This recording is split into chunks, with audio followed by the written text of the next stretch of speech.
Hello everyone, this is Soyeb Aftab. I was NEET 2020 All India Rank 1 and currently I am pursuing MBBS from AIMS New Delhi and I am a 4th year medical student. So I am also a content creator. I put out videos on YouTube. So in today's video, I'm gonna be talking about my post-grad plans.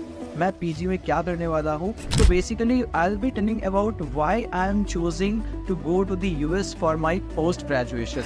So in India, you know that after you complete your medicine undergraduate, like MBBS UG, that is the MBBS course. So after completing that, you go for your post-graduation, which is your specialization. Let's say you are going for medicine or surgery or obstetrics and gynecology. Any specialty that you choose after completing your MBBS, as MBBS contains all of these subjects. So it's like a generalized undergraduate degree, and then you go for specialization in your postgrad. So why I don't want to do my PG from India, why I'm choosing the US, why I'll be appearing for the USMLE, the exam that students appear for in order to qualify for American postgraduate seats. So let's start with the first part. Intense competition for NEET PG. So in India, we have the NEET PG exam for like we have the NEET UG for MBBS degree, and for NEET PG for specializations we have the NEET PG. So we have very limited seats here and very high number of candidates in India. So very limited seats, a lot of candidates are competing for the same exact spot, and we also have very limited seats in specific specialties. Let's say I want medicine, but in medicine in AIMS New Delhi, there are only very few number of seats, let's say 4 or 5 seats, and in that, even in that, you like for a general student like me, I am only eligible for 2 or 3 seats. So that is why we have intense competition. The odds of getting top specialization, the specialization that you want, let's say I would dermatology, but less number of seats are there in AIMS from Delhi, or less number of seats in PG Chandigarh. So getting your dream college plus your dream specialty is next to impossible if you are not the topper in NEET PG examination. Okay, and apart from that, USMLE has lots of broader options. The residency is almost equivalent, so you have tons of colleges in the US, and almost all of them have the same standard of education. Like in India, the standard of education between an AIMS and a peripheral government college might be, a whole different level, might be on a whole new level. Like let's say you have a lot of exposure in AIMS, you have lots of new research, you're being exposed to new research, you're being exposed to very critical cases, complicated cases. But in a peripheral college, in a peripheral medical college, in a state medical college, you might not get that high load of patient, you might not get exposure to complicated cases. That is why that difference, however, is not for the US. So why I'm choosing US part 2, let's come to the next part. And while you learn in India, while you are doing your postgrad, you do get paid. But if you are you are doing it from a state college, you're doing from a peripheral medical college, it's not in AIMS, then you don't get paid much. You get paid around 40 to 50,000 rupees per month.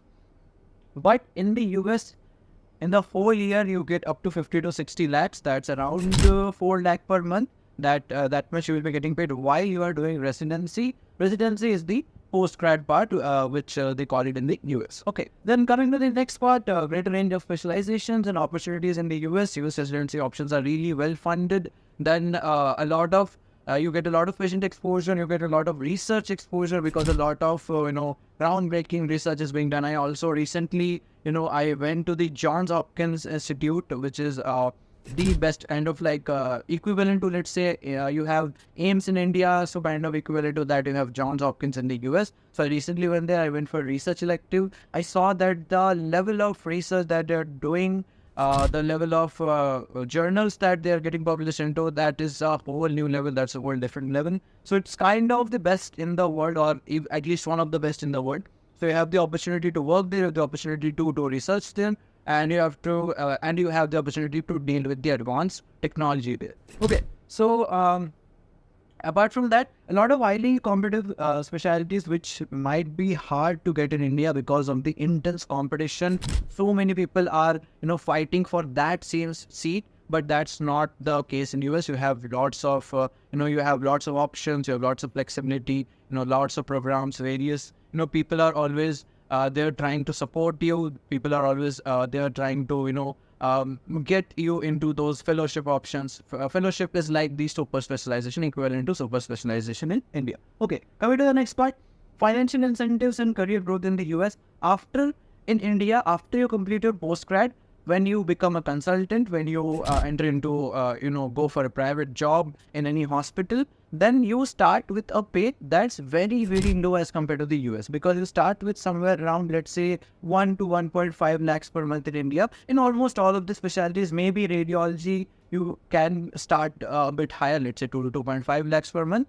But in the US, although the amount that you get paid depends a lot on the residency that you have done, the specialization that you have done. But if you take a range, it starts from around 250,000 US dollars per year, equivalent to, let's say, in Indian rupees, if you convert that, around 2 crore rupees, Indian rupees per year, to around 700 and even 800K, depending on which specialty it is. Like if it's neurosurgery, 750K a year. In India, if you convert that to Indian rupees, although that's not the same, because in the US, obviously, living expenses are higher. You have purchasing power parity, that's different there. You have to give more amount of money for your rent. You have to give more amount of money for expenses. But still, on a comparative basis, it's still a huge amount as compared to India. You start there at around 2 to 3 crore rupees. Yearly salary in India, you're starting with 20 to 30 lakh rupees as yearly salary. So that's 10 times as compared to the purchasing power parity, which is around 3 to 4 times. Okay. I'm going to the next point, global recognition for USMLE degree, because a USMLE certification. And if you do your PG from the US, if you come back to India, not recognized by government colleges, obviously you can't apply for the government jobs, making your degree recognized. But yes, if you are going into the private sector, your postgrad from the US will definitely be recognized, and you will be treated as the equivalent in India. But the reverse is not true. Your postgrad in India, if you have done it from here, if you have done your PG from here, you go to the US, that is not recognized there. You need to do the US residency separately. So they will treat you the same as an MBBS student and a student who has completed his PG, or a doctor who has completed his specialization. For them, that's the same, even if you have done the extra 3 years of residency in India. So that's the thing. And apart from that, you have greater ease in joining global health organizations. You are more accepted in other countries like the Middle East, or let's say any other country like Australia, UK, anywhere you go. That is more, obviously, that's more recognized. And structured residency, work-life balance in the US and India. You might know that people who are doing PG in India, especially in specialties like medicine or surgery, the work hours are very, very hectic. You have 24-hour shifts, you have 36-hour shifts, a lot of times where you really don't have time to do anything apart from residency. That becomes your whole life. In a week, you can expect to work up to 80 to 90 hours, even 100 hours, more than 100 hours as well in India. But in the US, they actually have, a good work-life balance. They actually have limits on the time that the residents can work. Okay, so Indian residency can involve extremely long, unpredictable hours. So your mental health will be expectedly better in the US. You can expect that. Apart from that, cutting edge technology, research, I already explained all of that. And then you have patient-centered and skills-based training in the US. In the US, theoretical approach is not very much encouraged. People are encouraged to make it more, skills-oriented or people-oriented or patient exposure-oriented. Okay.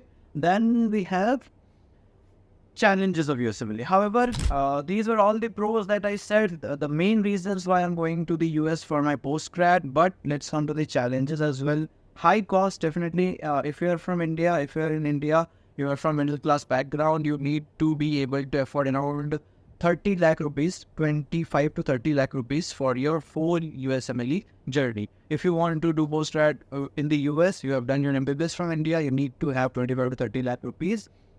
You have different exams. You have the step 1, then you have step 2, then you have step 3. Lengthy exams. Apart from that, you also have to take other exams, like you have, the OET. You have to take the English exams as well. So a lot of exams that you need to appear for. You need to relocate. Obviously, that's a big thing if you are, pursuing your MBBS from your home state, or your, let's say, in the same city. You live in the same city, so that will be a difficult thing to do.